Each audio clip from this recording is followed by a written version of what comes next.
Dua, tiga. Hai, Assalamualaikum warahmatullahi wabarakatuh. Kami dari kelompok 2 Broadcast 2 ingin mengerjakan uprak dongeng nih. Judulnya apaan, Al? Asal-usul kota Bandung nih. Yuk mulai ceritanya. Bandung adalah sebuah kota yang menjadi pusat pemerintahan Jawa Barat. Kota ini dikenal dengan suasananya yang sejuk serta keindahannya sehingga mendapatkan julukan Paris Van Java. Bandung juga identik dengan sebuah sungai yang bernama Citarum. Berawal dari sungai Citarum inilah Bandung memiliki asal-usulnya. Pada suatu waktu, tersebutlah seorang sakti yang bernama Empu Wisesa. Empu Wisesa memiliki seorang putri yang cantik jelita bernama Sekar. Selain seorang putri, Empu Wisesa memiliki dua orang murid yang bernama Wira dan Jaka. Belasan tahun sebelumnya, ketika Empu Wisesa masih muda, Gunung Tangkuban Perahu meletus. Lahar gunung menerjang desa-desa di sekitarnya sehingga menimbulkan banyak korban. Ketika mendatangi desa yang baru saja diterjang lahar, Empu Wisesa menemukan dua bayi yang ditinggal mati orang tuanya. Empu Wisesa merawat dua bayi tersebut serta memberi nama Wira dan Jaka. Sementara itu, lahar gunung masih terus menyala belasan tahun berikutnya. Selain merawat Wira dan Jaka dengan penuh kasih sayang, Empu Wisesa juga mengajarkan berbagai ilmu kepada keduanya. Tak hanya bela diri, Empu Wisesa juga mengajarkan tentang kearifan hidup.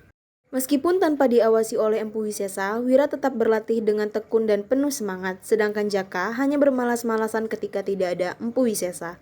Suatu hari, Jaka menemui Empu Wisesa. Jaka, apakah ada yang penting sehingga kau meminta berbicara empat mata denganku?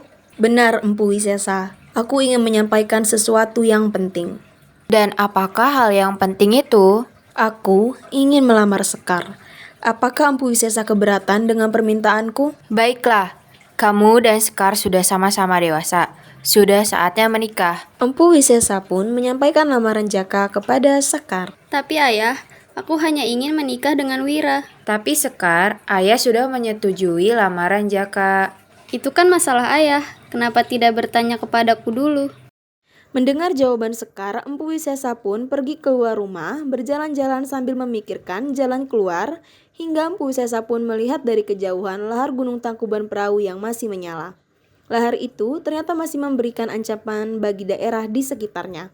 Lahar Gunung Tangkuban Perahu yang menyala-nyala itu sepertinya memberikan jalan keluar bagi Empu Wisesa. Esok harinya, Empu Wisesa pun memanggil Wira dan Jaka.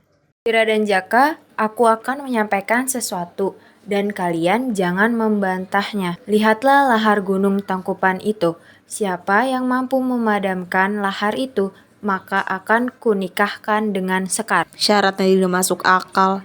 Mana mungkin lahar ini bisa dipadamkan? Lahar ini api yang menyala-nyala. Api bisa dipadamkan dengan air. Wira kemudian mencari sumber air dalam jumlah besar, hingga akhirnya dia melihat sungai Citarum, sedangkan lahar gunung berada di sebuah cekungan yang agak rendah. Dengan ilmu yang diperoleh dari Empu Wisesa, Wira meruntuhkan bukit di dekat sungai Citarum. Bukit itu membendung aliran sungai Citarum yang meluap, kemudian mengalir ke lahar panas yang menyala. Air sungai pun meluap dan masuk ke cekungan tempat lahar Gunung Tangkuban Perahu. Cekungan lahar panas yang menyala tersebut kini berubah menjadi danau yang sangat luas. Danau itu kemudian disebut dengan Danau Bendung. Karena berasal dari sungai Citarum yang dibendung, sesuai dengan janjinya, Empu Wisesa menikahkan Wira dengan Sekar. Perhelatan pernikahan digelar meriah dengan mengundang penduduk sekitar. Kemudian, Danau Bendung surut dan mengering. Bekas danau luas yang mengering itu berubah menjadi lahan yang sangat subur.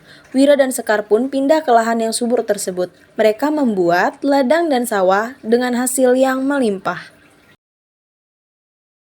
Bukan hanya Wira dan Sekar yang pindah ke lahan tersebut, warga lainnya banyak yang berdatangan. Mereka bercocok tanam dan mendapatkan hasil yang melimpah. Wira kemudian diangkat menjadi pemimpin dan daerah bekas danau tersebut lama-kelamaan disebut dengan nama Bandung.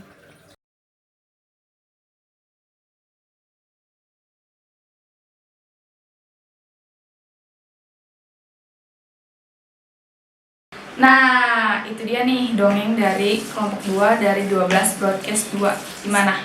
Sekian dan terima kasih. Bye-bye.